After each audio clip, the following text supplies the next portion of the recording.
Hello friends, let us today learn to solve an example based on normal distribution function. So consider an example. The mean and standard deviation of the marks obtained by 1000 students in an examination are respectively 34.4 and 16.5. Assuming the normality of distribution, find the approximate number of students expected to obtain marks between 30 and 60. So mean of the marks is given, standard deviation is given. So let us denote them. Mean mu is 34.4, sigma the standard deviation is 16.5, and total number of students is 1000.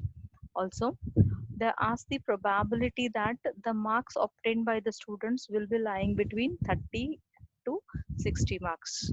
Okay, and these table values are already given you here. A of 27 0.27 and A of 1.55 are given. Now the total number of students is 1000, mu and sigma are given.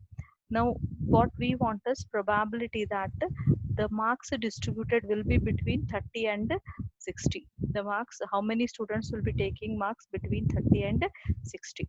So for that, probability that a student will score between 30 and 60 will be denoted as probability that 30 less than x less than 60. X lies between 30 and 60. Now if x is equal to 30, we will standardize it by taking the substitution z is equal to x minus mu by sigma. X is 30, mu we know it is 34.4, sigma is 16.5. Substituting, we get z value as minus 0.27.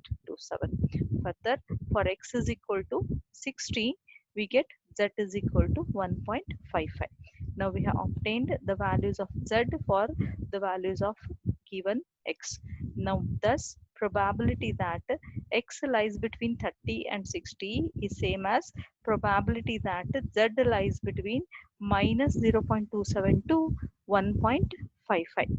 Now, minus 0.27, let us draw the normal probability curve. Minus 0.27 to the left side, 1.55 to the right side. Now, the total area we want between minus 0.7 to 1.55.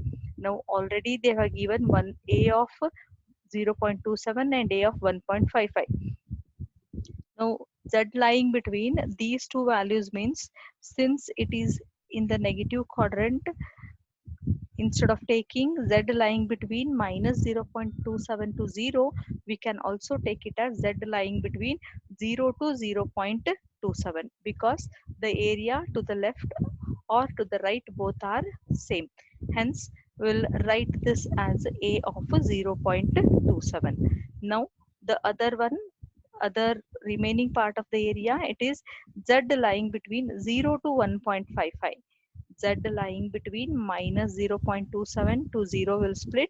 Again, we'll take 0 to 1.55. Now 0 to 1.55, it was written as A of 1.55.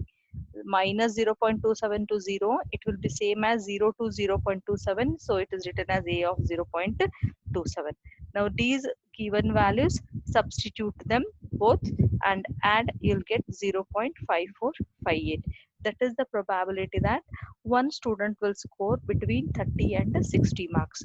Now the total number of students expected to obtain marks between 30 and 60, it is 1000 into the probability 0.5458. So we get 545.8, which is nearly equal to 546.